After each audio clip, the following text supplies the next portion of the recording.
Hello, everybody, and this is the launching session for neurodivergent learning this year.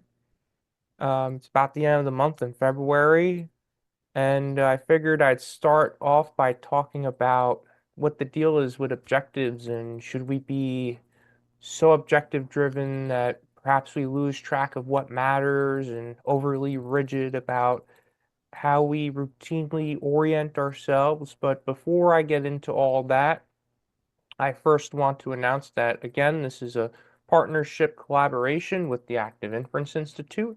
And just to give a short spiel about active inference, I'm not going to get into the whole history of it because I kind of did that at the last couple sessions. Uh, Active inference is a framework that largely incorporates how we perceive and respond and keep track of the world around us and try and make the most optimal decisions we can, dealing with future contingencies. And the reason why this correlates so well with the dynamics of learning, not just being neurodivergent, but learning in general, is just how we deal with using our faculties and real time and over time as we think about situations that we deal with and how we deal with them. I figured that this would be a great way to discuss different means, not necessarily I don't want to call them coping strategies per se. And as another disclaimer, I don't want to say that this is replacing how learning in general works. I always find it interesting to talk about, what does learning mean, and is it deeper than education systems, going to school and cramming information in our head for the sake of this instant gratification society that we seem to live in, where people don't really seem to value the process of learning in a genuine sense. But more so, I started these sessions as an outreach for people who really struggle with interacting with the world around them in terms of how they process information and, of course, how they communicate that information and with other people. And like I said, this isn't a replace for the classroom as it functions and how it may function in the future. I have my own nitpicking I can do about the education system dynamic, although I will say it has its ups and downs, but I don't really see much outreach or dialogue out there really revolving around dynamics of learning, especially for those who relate to being neurodivergent and struggle with dealing with how they process information, how they develop a skill set to deal with the world around them, and all of the struggles of being human and making decisions. I think a genuine approach to talking about what learning means is unfortunately not really talked well enough, or at least what would say honestly enough, not just in the mainstream, like with how social media works and all of the distractions and it's concerning, like, what do future generations have to look forward to, and what about people that are in similar age groups as some of us participating here, that are really struggling with interacting with the world around them. And I want to bring attention to that because it really matters to me as somebody who really struggles with interacting with information and dealing with curriculum structures. And I hope that people are starting to develop that awareness because it really does matter. And the way we learn, especially interact with the world around us, is like first principles fundamental about like just how we not just handle our routine day to day, but how we deal with each other, how we collaborate with each other in groups and as a society large, uh, for better or worse how that's going right now, but rather how that could be going in the future, with more optimism in mind.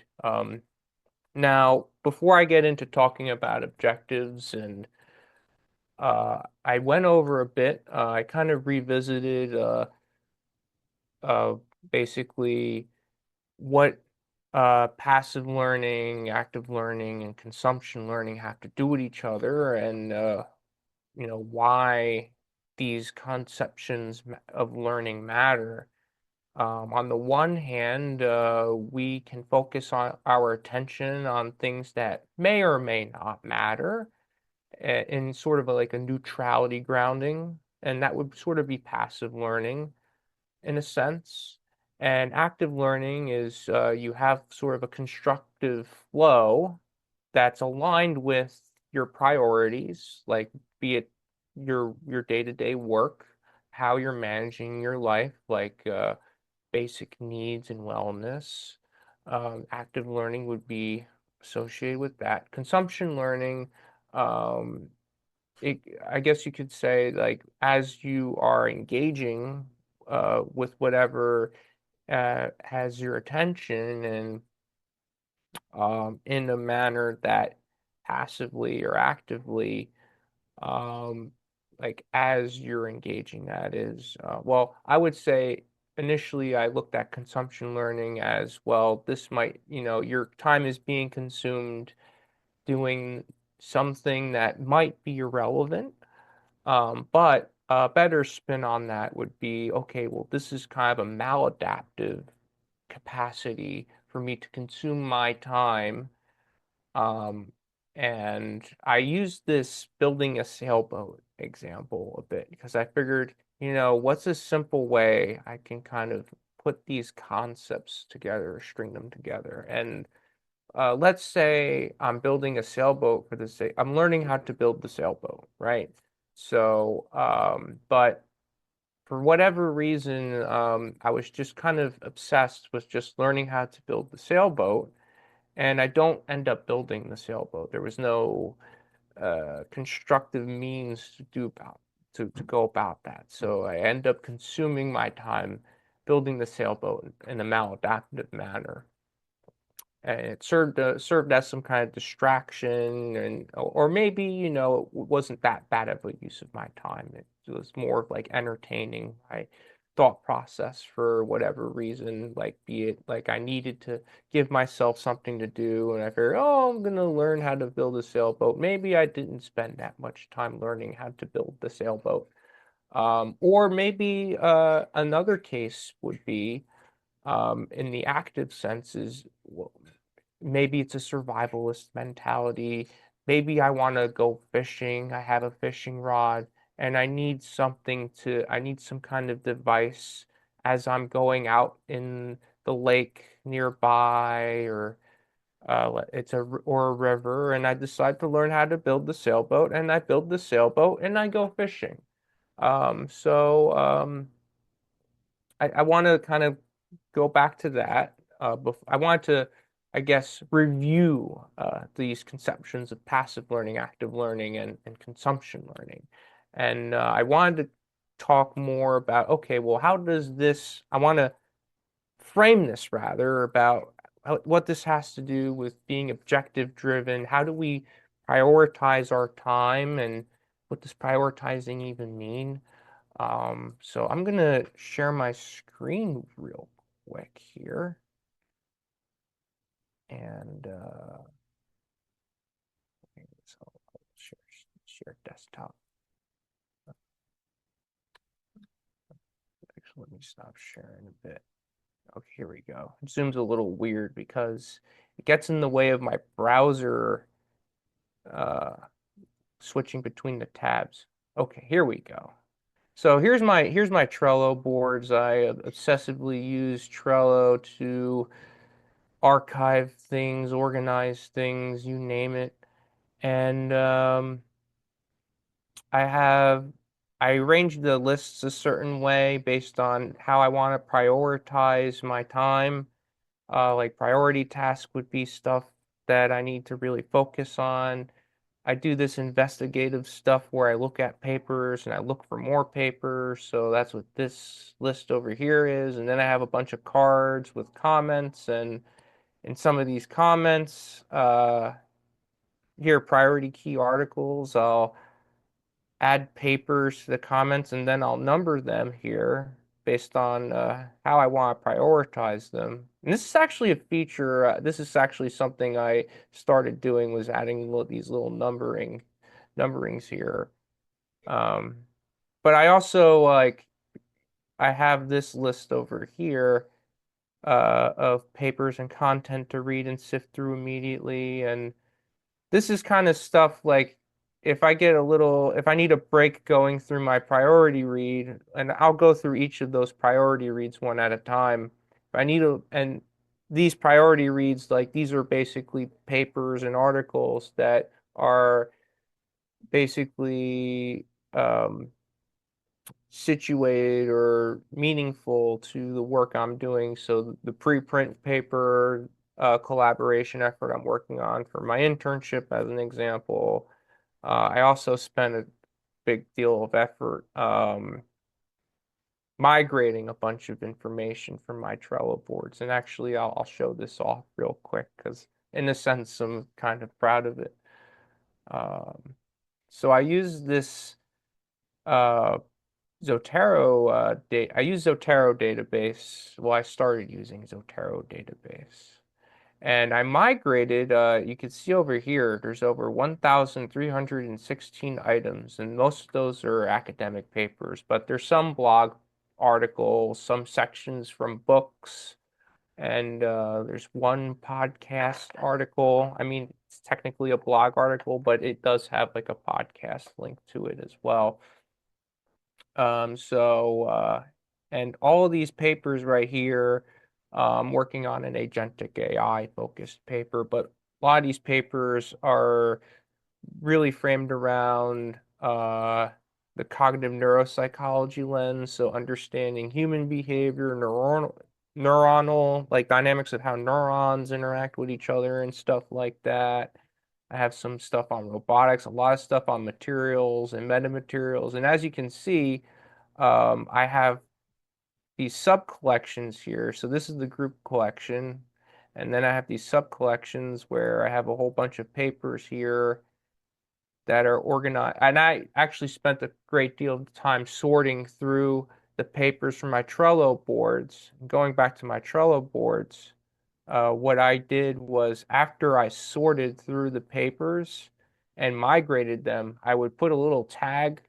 No, well, I basically string the tag saying Zotero migrated on a certain date when I migrated it. So, and some of these cards I put a color label on. So this is kind of an example of what I would call active learning. I guess passive learning, I would say, would probably be going through some of these papers. There might be good insights in some of these papers, but maybe some papers aren't so great. So I might, if I go to this research notes board here, let's see. If I go to this research notes board here, I basically, after I read a paper, I tend to throw it into the right list here, or the corresponding list that makes the most sense for the paper to go in. If the paper's not so great, I'll put it in the inspiring but not great resources. If the paper's controversial, I put it in controversy. But a lot of the papers that go here tend to be the papers in the recreational reading pile. I also, of course, host Bible study sessions, so I take a whole lot of notes here. I actually what I tend to do is I take Bible Gateway links and I just throw them in the comments here. Um, but yeah, so that's kind of an example, like how I incorporate this idea of like the variations of learning, and how I guess not, I don't want to say being too objectively oriented, but what I'll do is, like, I'll go through a paper. I won't read the whole paper in a sitting, right? So the paper I'm going through now is this paper right here. It's a paper on dissipation and dissipative systems. If it loads, probably gonna. There we go. And of course, I have the actual article where I don't need to log in. But let me reload that again. Here we go.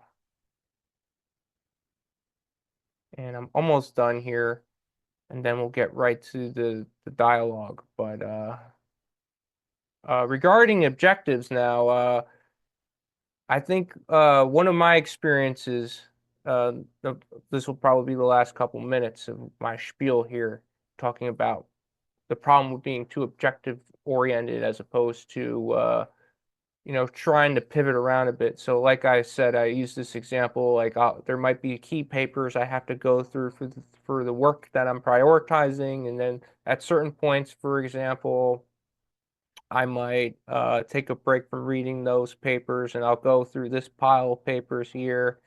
Sometimes I might go through these series here, and especially when I have to learn stuff, I tend to go through like a lecture video first or like a couple podcasts, especially. But yeah, I definitely generally shoot for the lecture video content. And then for refinement, I'll go through a book and paper. So reading is sort of my a weak point for me, and I digest information better by seeing and through the visual dynamics and the auditory dynamics of trying to digest the information. But in terms of being too objective driven, you know, if I spend too much time doing something like, let's say, writing, if I spend a lot of time, like, let's say a month and a half goes by, and it's like, okay, well, who was I writing with, and like how much did I get done, and like how many people can I get to look at what I wrote, right? So these are factors I have to keep in mind. But now what I tend to do is I'll spend about 6 to 8 weeks on some priority task, see where it goes. That way I don't get too caught into it. But from there, my train of thought. Let's see. From there, basically, I focus on when I focus on certain tasks, I try to leverage on what are certain tasks I can do efficiently. So going through papers, sorting through papers, that stuff I know that I can do efficiently that doesn't feel too effortful. While on the other hand, writing, I have to spend a lot of time doing an outline, and then when I get to the actual putting the draft together, I spend a lot of time like kind of banging my head against the desk and thinking about, okay, what is the structure of the draft how is it gonna come together? But the outlining part, I might have one or two outline drafts before I get to the actual paper draft that where the actual writing takes place. But what I tend to do though, instead of writing, is I like to make videos. So if I have something I want to really talk about, I'll kind of think about it for a while as I'm going through papers, and then I'll kind of wing a video together and just uh, just express my conceptualizations and timestamp the whole video. But so I try and pivot around basically. So in terms of being too objectively oriented, we can get too lost in the weeds of certain things that we think we should prioritize more, but maybe we lose track of time and we got to piggyback or kind of step back a bit and see how we can resituate how we focus our attention. So that's really the main deal here in terms of what it means to be too objectively oriented. And actually, one thing I'll recommend as a closing point here, Kenneth Stanley, I think he's a computer scientist. I don't think it's Texas A&M that he works at, but oh, sorry, potentially relevant notes. Hopefully this loads quick enough. All right, so go to learning here, and this is something I want to recommend for people. Here it is. And this is a machine learning street talk episode. I'm not going to play the video, but I'll definitely recommend it. Why greatness cannot be planned. What happened here? Okay. And actually in the video description, nope. You don't even have to watch the whole video. You can actually, there's a transcript here. It might be in the pod version, but why greatness cannot be planned and abandoning objectives.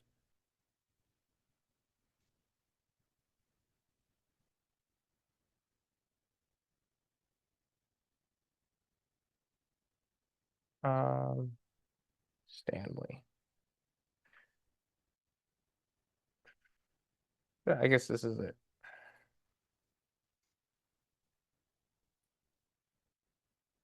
Actually, that might not be it.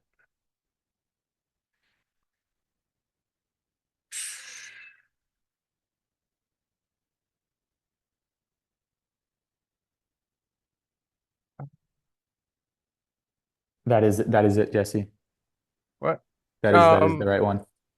It's the subtitle is is Oh search yeah, for yeah, yeah, evolution yeah, through the yeah. search That, for yeah, novelty employment. yeah. Oh yeah, It's the right one. because Kenneth Stanley's the second author. Yeah, that is the second. Okay.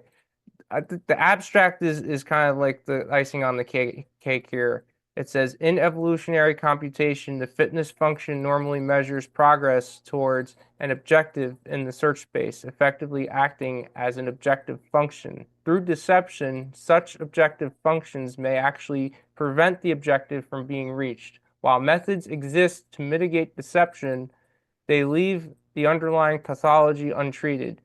Objective functions themselves may actively misdirect search towards dead ends. This paper proposes an approach to circumventing deception that also yields a new perspective on an open-ended evolution. Instead of either explicitly seeking an objective or modeling natural evolution to capture open-endedness, the idea is to simply search for behavioral novelty.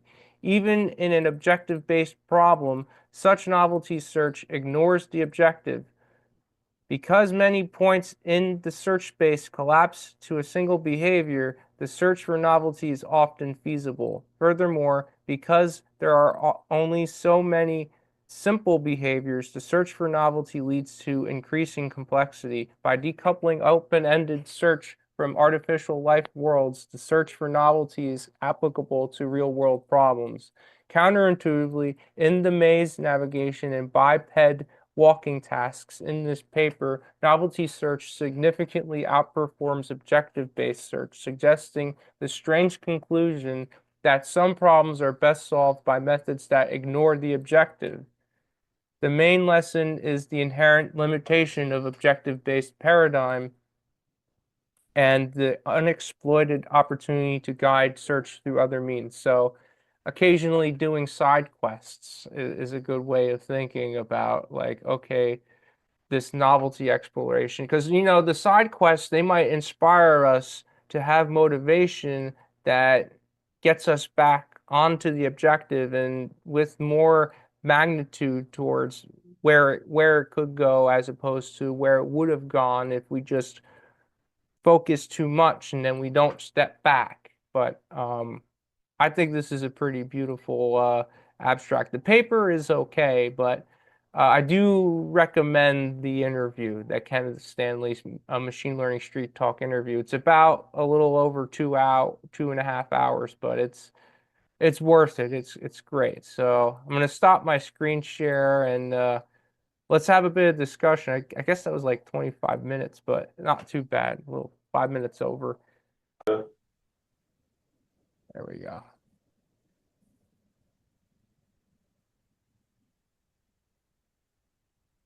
So I have a couple of thoughts if I can say things down. Yeah, sure. Go ahead. Sure, sure.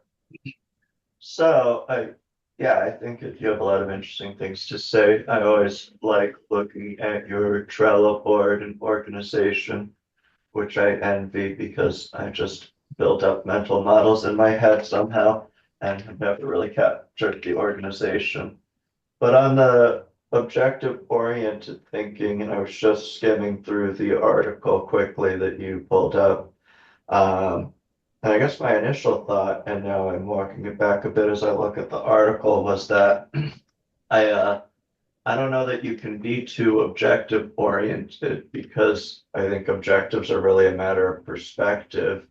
And at least I was thinking, I often find myself setting the objective as those side quests and learning in a novel way or getting to new information, which when you look at it that way, I guess that if you make it the objective, it's not necessarily bad to do the objective seeking. But when I'm looking at the article and I'm listening to you, I think that it's simply that objective in this context is being used in a lot more technical sense than the general meaning of the word. And especially when at the end you said that, yeah, like I guess my question for you is, do you see the novel learning as being in contradiction to an objective oriented approach?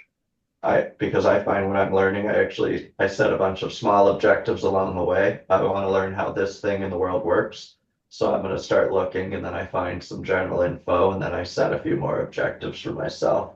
And I don't often find myself just engaging with information at a wide and general level. And I think probably just part of my background being a lawyer, I have a much more laser focus. I'm looking for a specific answer when I'm trying to find something. I definitely don't have 1,000+ items in my context list or citation list to go through. So I guess those are my opening thoughts on just what does it mean to be too objective focused? Because my first thought is I don't think you can be too objective focused. But I guess yeah.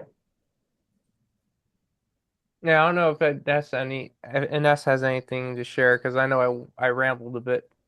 I have a lot to share. I actually I guess I would respond to Quinn is I would disagree. You can most definitely be too objective oriented.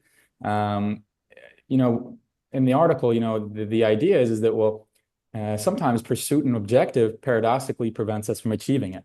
For example, we could say the pursuit of happiness is a superfluous goal. If you pursue happiness, you will never be happy.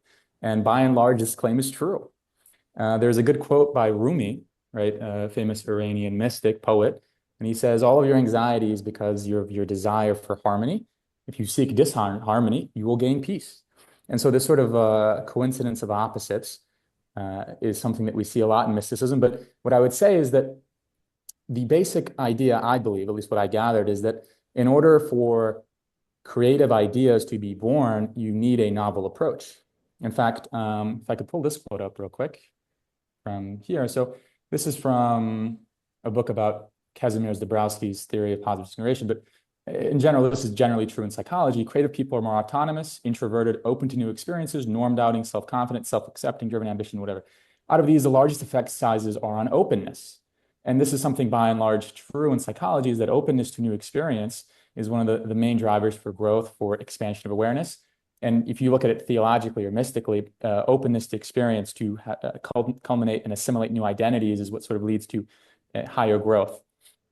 But I guess the main idea I would say there is that, for example, let's say that you have a problem you want to solve and you're pursuing this sort of relevant information, but let's say you want to learn more about Freud's psychology, and so you're pursuing this sort of, and you have this question about human nature, and so you go to Freud to figure it out, and you say, well, I'm going to figure it out this way, and you get your answer, and you're very objective oriented.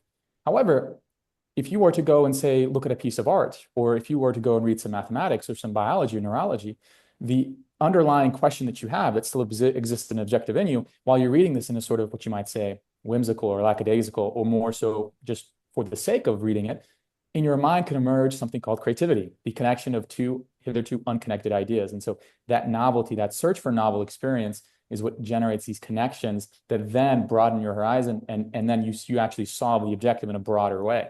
And there's innovation and sort of growth that occurs. And so that's where I think the counterintuitive element is coming into play. But that was the response I had for Quinn. I have some other things I want to share, but what I guess No, your and thoughts on on that? that, yeah, and just to respond to that, I think it is. I don't actually think we disagree in a lot of respects, and I'm just going to focus on the domain of learning and engaging with information because I think when you get into happiness and that, I don't know, I'll just focus on that thing for the purpose of conversation. And I guess what I'm saying is I think encourage novel, we should encourage open-ended engagement with information and open sharing and access to information. And I think my point and thought is we live in a society where we have an extreme amount of information overload and information overload with just incorrect or vague or information that's not well thought out or well founded. And I think that in order to promote that novel thinking and that novel engagement, it needs to be an objective where you and people in society set aside time and focus on engaging with material in a way that's open-ended, but I do think there has to be some sort of direction so that you can have ongoing engagement in an area, you can get expertise in something and learn about it over time instead of just at a surface level. So I think there's a mix of setting high level objectives without getting too much into the day to day is I guess what I'm trying to get at. I see. So you're saying that even in the sort of open search, there is sort of a general objective that exists, and that we could have a balance between more narrow and general objectives. So I'm sorry.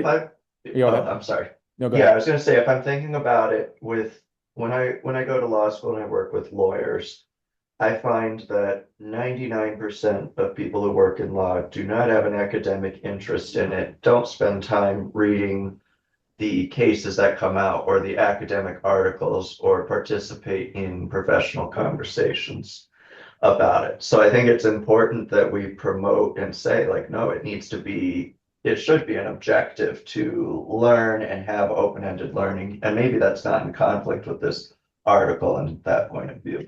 Okay, I see what you're saying. I mean, I agree with you. And maybe here's what I would look at it is that when you're talking about these lawyers that seem to not have much of a interest in the academic ideas of law, it seems like there is a rigidity or a sort of a rigid structure in their approach to what they're doing.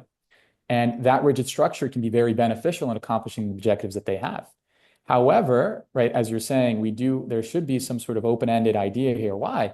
Because there can be sort of this expansion that happens. And if we incorporate that idea of an expansion as an objective, maybe that could help further that. But I think the difficulty with that is that it's sort of like saying, here, read this fictional book, and your objective is to gain something, figure something out.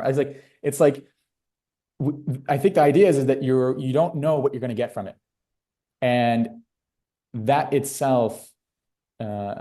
That uncertainty, and I think this is where we're really seeing is in life, we are never really certain of the consequences of our actions or the consequences of what we intend to do. We can predict and we can try to predict, well, if I do this, this will happen.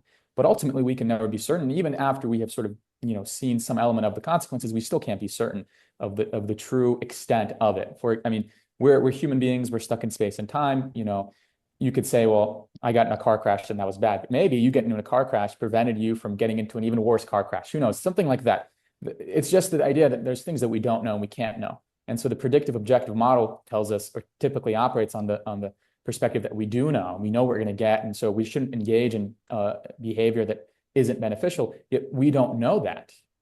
And if you look at a lot of the people, I guess a lot of the real creatives, the polymaths and the sort of autodidacts, a lot of them, in terms of contributions to philosophy, science, mathematics, all these things, there is very, very commonly interdisciplinary approaches and interest in multiple domains. And I think this article is part of a larger corpus of work that would say that, well, the investigation, the sort of excessive narrow specialization is a hindrance to the development of that specialization, paradoxically. And that the true breakthroughs that have been made, for example, in medicine or psychiatry and these things like that, have come from a perspective that was from a more general orientation that led to a paradigm shift, versus the neurospecialization kind of led to a dead end, as the article said earlier too. And so it's something like that. And I would say that the reason it's difficult to say we should go into these things with an objective is that I think the idea is that we're going to gain things that we will not be able to predict in advance, and that those things that we gain are actually incredibly vital in achieving the things that we think we want to achieve. So if I'm trying to work, no, I hear you. And if I'm trying to work this into actionable way to live my life, I'm thinking through, this is really, I mean, it feels like a paradox to me that, okay, we need a better, more interdisciplinary approach. The way that we get there is we interact with people who are experts in other fields. We interact with people that we typically wouldn't interact with. We do things that we typically wouldn't do. We're open to something that we would not be open to. And that's the only way. And I mean, I guess, well, I guess it's interesting to me because I feel like in a lot of different academic circles, that's actually core now to many different disciplines, is try to identify and find ways to work in an interdisciplinary way. Which I guess I think we agree, and maybe it comes down to language on. I see. So you're saying that itself is still an objective. I mean, yeah, I guess it's an objective, but also that you need to make it an objective for it to succeed. Because if you're just, you said Freud as an example, like you need to read this or like it'll come up if you're just exposed to it. I think that when you're dealing with like highly technical issues like machine learning and algorithms and how those interface with society and the laws that we have, you don't just land on a path and a policy that makes sense and that will work out with just general approaches. I think you need to have an intention goal at some point. And maybe it's that you need to have an open-ended and general approach, and then when it comes to a practical matter, you shift your approach for that circumstance a bit. Yeah, I guess perhaps we should be hesitant to say that we should always be open and we should always be objective oriented. We should probably make sure that we're clear in knowing that there's a place for both, and that there is a value in the open-ended search for novelty. I mean, and novelty, that's sort of when you look at a lot of kids, you might say ADHD or whatever you call it, neurotypical, there is a very high desire for novelty and novel experiences. But yeah, I do agree with you. I mean, there's definitely a place for the objective-oriented policies and things like that. However, and I think we do agree here, is that there is a value for the open sort of ended approach in enhancing our objective-oriented approach as well. Right. And so, I mean, you have a certain, let's say, I mean, you're going to be a computer scientist, you're specialized in that, and that's fine. But some of your time, if it's spent in an open-ended way, you could leverage that in a much more powerful way. For example, in developing new ideas. And I mean, the Active Inference Institute, you can look machine learning, a lot of the cognitive neuropsychology, the sort of biological development, the going into those other domains is a great boon in developing an understanding of machine learning and new ideas and sort of developing that. But yeah. No, that's interesting. And I think about it because when I think about my personal life and professional life, I think that I do spend significant portions of time, and I think it's contributed to my professional career, just reading things that are just cases, academic books, and a lot of it is not law related. But as I've gone further in my career, I have focused more and more on that area of professional interest, because that's where I can implement and make the most change. And at some level, it's a little different because I can either do academics or I can do actual work with clients as a lawyer. It's not the same as just picking an academic field. But it's helpful. I have all that open-ended time, but it still is focused and it is generally within this area where I have a working understanding and expertise, Yeah. and there is some benefit to that. And And we could, then, yeah. no, I was just gonna say we could even, I mean, we could look in there. I mean, there has been sort of perhaps open development that's occurred within that specialization, right? You said some of the articles I've been reading changed over time. There's certainly perhaps maybe the methods of your learning, things that you spend time with, those have developed.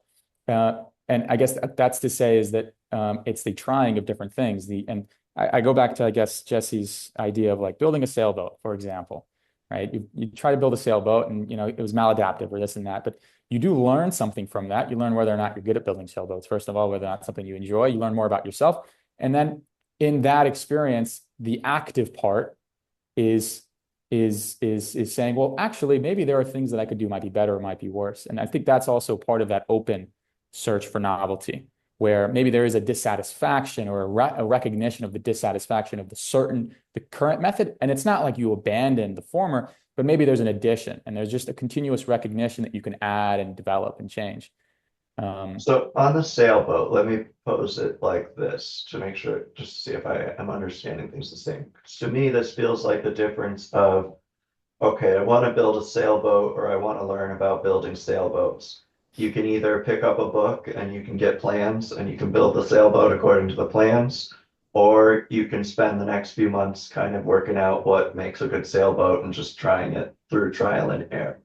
Is that kind of the two Well, that's the choices we're thing. looking at? Well, the thing is both are, you might say, well, the second method is worse because you're spending more time, right? But there's an axiom there, a fundamental axiom, is that, well, we should do things more efficiently. But I guess what I'm trying to say is that there's something you learn from both those experiences. Let's say you go and you read a book and you're like, all right, I learned how to build a sailboat, and you gain knowledge and you did it in an efficient amount of time, and then you realize, well, I don't really like this. Or you say, I really did like this, and then you go into a naval path, for example. But let's say you spend those 3 months and you're really trying to learn how to build a sailboat. You do that experience, you spend 3 months, and it might seem like kind of a waste of time because if you had read a book, you could have done it in a week or two. But in the course of trying that on your own, you gain a lot of information about how to do something from scratch. And the next time you try something, the next time you try to do something similar, you have all this knowledge you've gained through trial and error. And really, that's kind of what life is. It's that you trial and error, you gain results. And as you go on, you create better hypotheses, you create better experiments based on what you've learned from all the experiments that you've done. And nothing's wrong with that. I think what we're trying to say maybe is that the rigid structure of this is how it should always be done, that's problematic. And that when you're developing in an active way, you are becoming more and more cognizant of the way that you learn, the way that works for you, the way that doesn't work for you, and learning. And in every experience, you're gathering something from it. And you're gathering maybe knowledge externally, gathering knowledge internally. And that continually forms this Bayesian mechanic, this Bayesian model, where your decision making is constantly influenced by the experiences you're having, but you're open to those new experiences, right? But if you're not open to those new experiences, you just keep on doing the same thing over and over again. Yeah, and that's interesting. And I actually, the Bayesian mechanics is the one thing I do get because of discrete math class and Yeah, a decade ago, it's just scarred into my memory. yeah. But this is interesting, and I think actually I actually agree with most of what you're saying, and then I'm just thinking about, okay, so if we all agree that that is an important aspect of learning and it is a key part and something that needs to be in your toolbox Mhm. as you're learning, then I think the question that I grapple with is at what level and what's the breakdown when you decide how much to engage in both. Mm. And I do think that there's probably a healthy amount of both types of learning For that you need, and sure. there's just not And I think avoidable. that's where there's like an autonomous element where you kind of have to decide that for yourself based on, who you are, your own potentials, capacities, things like that, where you are in life.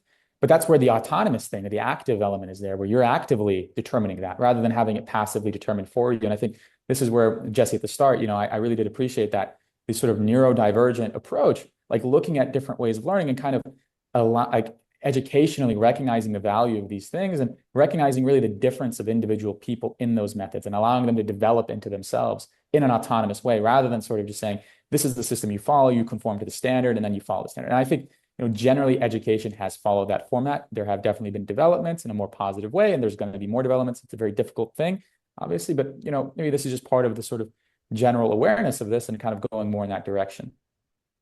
So if we are, I mean, if we agree that that's something that's positive and should be encouraged, and there's a mix of both, then how do we as a society work that into, um, I mean, I'm thinking even education of young children, because I think that's really where you build your Yeah, I agree. core models for engaging with the world Well, for the this is where rest of our life. the evaluation, this is where it's like it's an individual thing too. Because I mean, when you become a parent, that's something you can instill in a child, or you can you can parentally do that. But also as in your own experiences, like the things that you do, the conversations you have, you can slowly work towards that, I suppose. I mean, obviously, if you decide to become an educator, you could try and, push things in that direction. But I think there is something to be said about even just in your own interaction with people, sort of having that orientation towards an active way of living. And, So this brings, oh, sorry, I yeah, didn't go mean to ahead. cut you off. Yeah, go ahead. I No, was just no. gonna say, it brings me back to my thought on, I think there's a real societal conflict with having the free time to do that exploration and just being able to, well, A, just if you're a working adult, just to being able to survive and also have that time. But even in the school system, I think we've got very set systems Sure. about sitting at a desk and doing hourly classes. And I think that's something that until you change that, I don't really know that you can really, I don't know that we have the spaces for that passive engagement that we need. Yeah. And now that I'm thinking about my history, like you mentioned parents, and I think that's really important. But then, I mean, you can't enact societal change on a one by one basis unless you have a plan in place to teach parents and have that become a societal priority. So I was just thinking about just Well, brainstorming how you yeah, do that. yeah, yeah. I mean, both are relevant. I think there's positive change you can impact in your own way. I mean, you can imagine you have a conversation with one person, that person talks to other people, and so there is something to be said about that sort of. I mean, look, you can look at Christianity, like as the spread of religion, like things spread, and there are things that happen from just person to person basis that aren't institutionally um, generated or pushed. But there's, of course, I agree with you that there will most definitely need to be, but this is where sort of you can look at, and this is kind of why I go to psychology, or at least one of the things is when you in the broad in like the academic field, moving towards this direction will kind of lead perhaps to shifts and changes in educational systems and things like that. But it's going to be a long process. But the very fact that we're having this conversation is indicative of the growth of the process. And you can think 100 years ago, this sort of talk is absurd, or 500 years ago, it's completely absurd. Um, and so there's this developmental thing where we can have faith, I suppose, in the growth. I don't know if it's that absurd. I mean, when you go to law school, they teach you the Socratic method, which is, I mean, a lot of that goes back to Well, yeah, I needing mean to that's teach you true, the but open-ended and have questions as a form of learning, which I think is interesting. some models Um, are universal, right, or close to universal, yeah, and I we can have, see them in other cultures as well. yeah, just separately, I have to head out in like 10 minutes or so. I have I do also too. I somebody have to reaching out. be at 7:30, or yeah, about 5 minutes really. Just a marker. What are your thoughts, Jesse? Um, I think that the novelty exploration bit really emphasizes that sometimes when we focus on certain tasks, we kind of miss opportunities where we could have been in the novelty exploration sense, I suppose would be insinuating creativity in certain moments where it could amplify how embarking a task turns out in terms of its outcome, right? So ways in which we facilitate our capacity to act on a task. If we focus too much on certain aspects of approaching a task, we may miss out on other aspects which may be necessary to doing the task more efficiently and qualitatively. Um, and especially in the worst case, we might miss out on necessary steps where we might kind of jump the gun or and inefficiently approach a task, right? So I think sidestepping along the way, if that's what we if that's the appropriate way to call it, or maybe the sidestepping is necessary as you're embarking certain aspects of the task, or there's different hierarchical ways of approaching the task, and you're just really honed in on certain parts of the hierarchy or certain, but there's stuff you're missing out on, right? That's the thing. The development of the Yeah. hierarchy requires openness. As you do different things, you kind of can place them in certain levels and say, well, this was more efficient, this was more this, and this was more that. And so just the creation to move from just I'm going to always do this to there are different options. That just requires a basic level of openness in general as well. Yeah. Or there might be methodologies that we incorporate that might be inefficient, that might need rehashing, or there's certain ways of incorporating other methods that, don't take into account what we were used to in terms of how we would approach the task.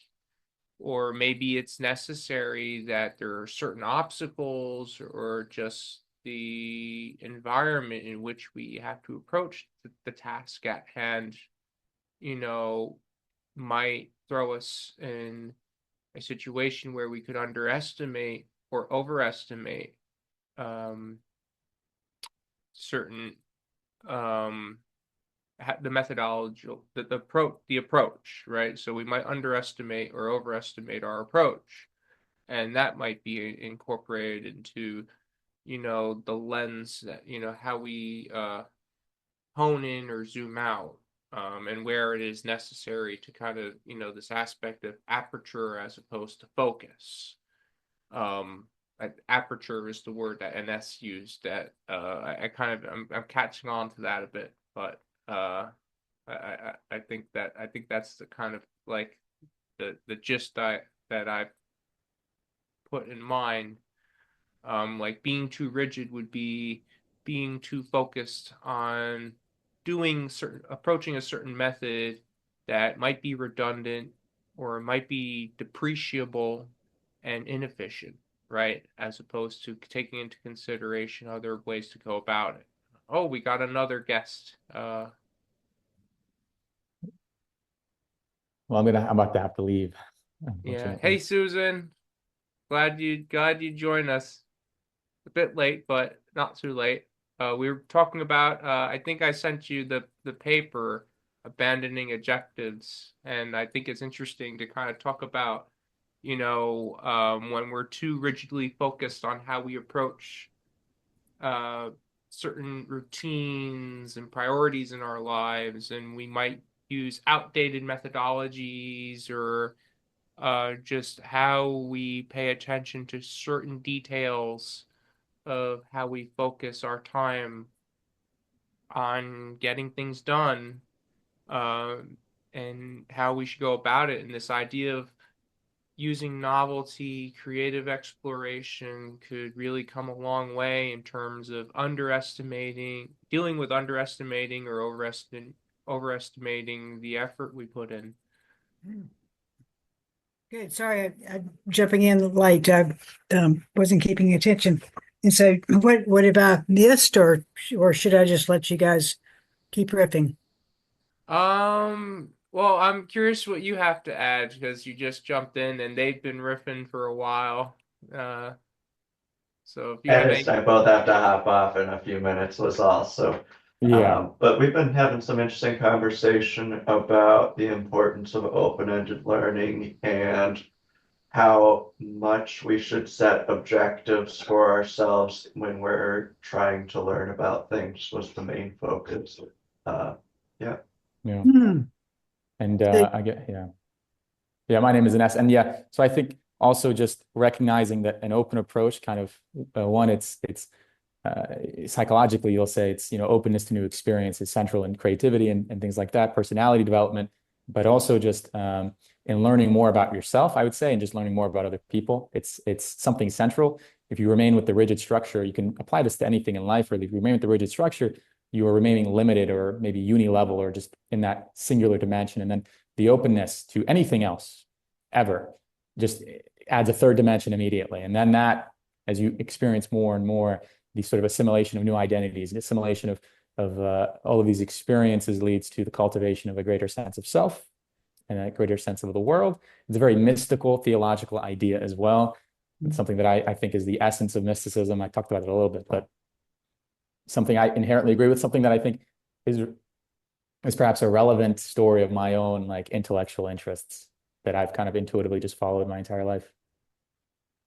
Cool. So, well, that's brings up for me how to center a space. And what I mean by that is, talking about the agenda. And so, how do you contain the experience that you want people to have? What contribution is going to be framed so that you can keep people at that level of being able to access the mystical. In the work I do is really about helping people understand a technical term, but I think you guys will get it, is the structural conceptualization. So how do people climb up their abstraction ladder instead of staying stuck in narrative? Yeah. And so and I use the medium of negotiation, but before you jump to conclusions about negotiation, I use a very different ontology. Okay. That actually incorporates four different, is a topology of different values, so we can actually start blending those into how we're negotiating. In other words, we count what we care about. Okay.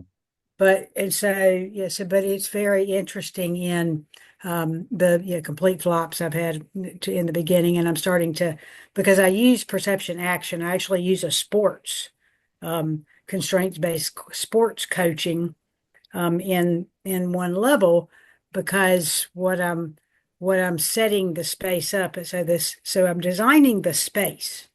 Okay, I'm not designing the agenda. I'm not designing content. I'm providing a space with a contextualized situation, and simply asking people to share their expectations. I see. It's very interesting. Yeah, it really is, because I found that I don't want to throw out beliefs, because you're facilitating the process of an experience of grappling, I suppose, with an actual experience and then in the discussion there is perhaps the hope is that there's a recognition of one's own structural view. Yes. And then perhaps if there's a recognition of another structural view, or perhaps limits or narrowness or possible expansion, then that might lead to some sort of change or growth. But it's fundamentally experience. It is the motivator. I think, and that's what I've realized in my life too, is that it's the only thing that will ever convince anyone on anything. Yeah, and being able to actually, in fact, that actually is one of the most challenging thing to bring people in who are totally disconnected, but to get them to be able to, now we use a psychology coaching term here, their psychoactive space. So how is it embedded? How are you experiencing it how are you able to tap into your experience? You can do that through metaphor, but a lot of people can't reach into their metaphor unless they're in a really safe space. Stories. Well, and I may it, because this is almost more like it's gamified. So to get people to think about concepts, it's like, okay, what are the resources? What is the capacity? What is the Yeah. capabilities? And what are we juggling with here? Okay, because I'm Yeah. trying to get them into a trading, like a trade-off space. So and so no, I really don't want Have them you getting into story. have you I think Quinn has to go. I'm not sure, but I kind of have to go very soon too. But I did want to Yeah. ask this because that's very interesting to me. Have you recognized differences in, I guess, what have been the main differences you've noticed in people that have the capacity to climb the structural abstraction ladder, as you put it? Because I would imagine you've come across differences among people, and that maybe over time there's been some sort of evaluative metric you've been able to derive as a means of discovering that. Great question. And some of it has to do with yeah, if you're an architect, then you already have that scaffolding. Hmm. Okay. Now you may not be able to translate that into how you're negotiating, but but at the same time, um, I have a purpose for this design, and it is not to put it into a clinical setting. I It's see. actually to make it like a home Tupperware party. I So see. so I'm having to design it in such a way that it's tight enough that people aren't just going to go off the rails. 'Cause you can actually get people very discombobulated. Um, and but at the same time, it's it's not for me to decide. I'm not there to teach. Yeah. Okay. I'm And I'm there. facilitate at the best. Yeah, I'm there to maybe coax and say, but really the value is when other people are able to share their affordances. So Hmm. you can share your afford. Yeah, I would do this in this situation, but this is not a space for unless someone specifically asks for advice. You're not allowed to give other people advice Yeah. because this is about Yeah. appreciating each other's Yeah. space to be able to self-organize. Yeah. That's 100%. It's I mean, if the goal is autonomy, you can't go the other way at the start. that's kind of where the I'd say. whole Oh, agenda thing is well, I gotta get going because top I of do have a mind. couple minutes. But I nice gotta. to meet you. Yeah. Nice to meet you, Susan. Nice to meet you, Quinn, as well. Perhaps I'll see you guys again in future meetings. Good. Yeah, Nice thank to you, meet you Jesse, as as well. It well. was a good Yeah, meeting. Thank you. absolutely. I don't know if Quinn, before Quinn goes, I don't know if he has anything to share Yeah. based on what Susan shared. I didn't actually, I was listening and it was very interesting, but I actually didn't have a direct response right now. But if we have more time, maybe, and look forward to talking in the future. Same here. Thanks for listening, Quinn. Thank I you very appreciate much. it. Thank you. All right. I'll see you guys. Okay. Bye now. Sorry. Have a good night, Jesse. Thanks for having me. Yeah, take it easy. Yeah, thanks for shopping on even though it's a bit late during our session. So we've been talking about, as I mentioned, I introduced you a bit to about being objective oriented, where it can go wrong, and how we can align that orientation based on how we prioritize different aspects of our lives. I use the building a sailboat learning to build a sailboat example. Like this conceptualization I came up with a few sessions ago regarding when like how we prioritize our time in a manner that might be constructive, in a sense that it's it builds on how we get from even if it's a routine that we have to do to get through a certain part of the day, or it has to do with the work that we're doing. Either it's something constructive that is aligned with the routine or the task at hand, or it might eat up our time, right? So for like learning to build a sailboat, let's say I have some time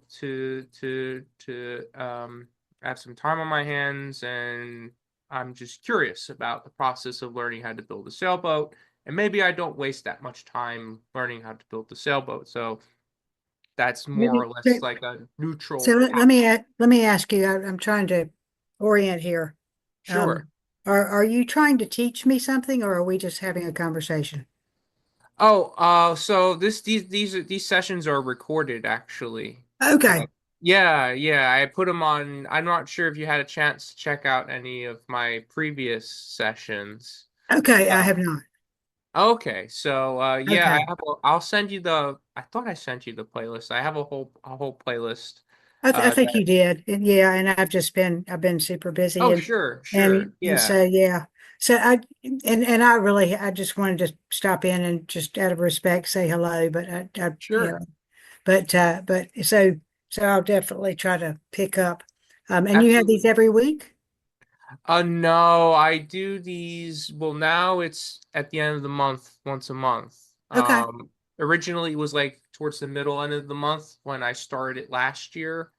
But now it's like at the end of the month, so I think it's going to be the 27th or 28th of next month as well. Okay. And there's these other sessions that are, well, they're not, I call it the unordinary Bible study because it's not an ordinary Bible study. So I do those like middle, early of the month, sometimes a little bit towards the middle, end of the month. So I do these two sessions, these two separate sessions once a month, pivoting around the other work I do. But yeah, but Okay, cool. yeah, the building a sailboat example, I did go over that a couple sessions ago, but to get around to that, to what the point of that was, is like I came up with this simple conceptualization of like, okay, well, is this a good use of my time or is it not? And if Mm. I just passively used my time for the sake of curiosity, and I didn't waste that much time, it's not that bad. But if I did distract myself and waste a whole lot of time learning how to build a sailboat and doing nothing with that knowledge, then not so great of use of my time. On the other hand, if I want to go fishing and there's a lake or a river nearby and learning how to build a sailboat is helpful, then that's an active learning appropriate use of my time. So, Yeah, but that's a good point. Yeah. and then Is that leads into the building to into the whole objective oriented thinking. I was like, okay, is this necessary to the task at hand, or what I'm trying to frame in mind of like, okay, well, I have a fishing rod and there's a river nearby, and maybe I have to get my food from by fishing, right? And I need the sailboat, and there's no other way besides building the sailboat that I can accomplish this task. And that's just a simplistic example, but I appreciate you coming in a little bit late, but it's okay. I didn't think it was that late. We've only been on for about an hour and a half, but the session's been only going on for about an hour. okay, good. And so yeah, Yeah. you're bringing up affordances. So have you talked about affordances? Um, we haven't talked about affordances specifically, but I did talk about I might be right pre-session. I mentioned this idea of a generative model where Mm. we have these structuring of beliefs and perceiving and acting on the world around us and keeping Uh-huh. track of what happened in the past and trying to predict on what's going to happen in the future. But these models are just an approximation about what we experience and how we have a grip on what we experience. But the way I see affordances tie into that is like, okay, well, what can I actively perceive and act on that is going to leverage the payoffs? And then the salience aspect that plays hand in hand to that Hmm. is what I'm paying attention to at a given moment. Hmm. Um, because I think that salience goes hand in hand pretty well with affordances for sure. Um, but Yeah, so and I'll be happy to share some documentation of working on, but the difference between, and you were pointing at it as you were talking in terms of, how do you take that learning and do something with it, Hmm. is the difference between salience, and relevance realization.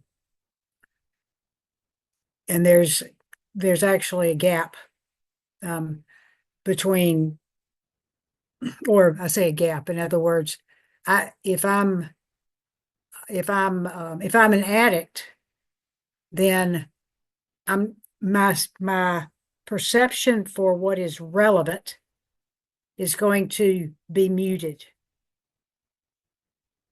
And there's research on that. And so versus, am I going after a reward or am I going after an outcome? So, in other words, a reward of learning, and I get caught up in that. I get caught up in, I get fascinated with learning, but then I get so much learning done, I'm not processing it into production. So I should have been here for the whole time. I'll have to listen to the I have to listen to the video. Definitely post it for me. Yeah, yeah, I'll try to have it up within the next couple days, but yeah, like we can get distracted by like looking at information for sure, or whether it's a task or just being obsessed with chasing a reward, right? Yeah, And I yeah. guess Or that's it, not it necessarily addict-based behavior, but just compulsive behavior, right? yeah, and I shouldn't have put that in. Well, but also, and I speak from personal experience here, not from any type of clinical background, but yeah, I find that I have to look both ways. I have to look at what I'm trying to avoid in addition to what I'm chasing. Mm-hmm. Sometimes I'm chasing something, but the reason that I'm like, oh, I really like this is because I don't want to do something else. Yeah, that's like trying to calibrate our expectations, right? Yeah. And Yeah. minimize surprisal. Yes, That's a exactly. big Because active yeah, inference you don't want to face, yeah, concept that's right. there. That's right. Yeah. And so, yeah, so being able to look at what you're running from in addition to what you're running to, a lot of times it's the same thing. Because Yeah. we want to stay in motion, right? Mm-hmm. So, so I'm going to let you run. But it was good to see you, Jesse. Thank you. And Okay, keep me posted yes, on your absolutely. other And ones. have a great night. Okay, bye-bye.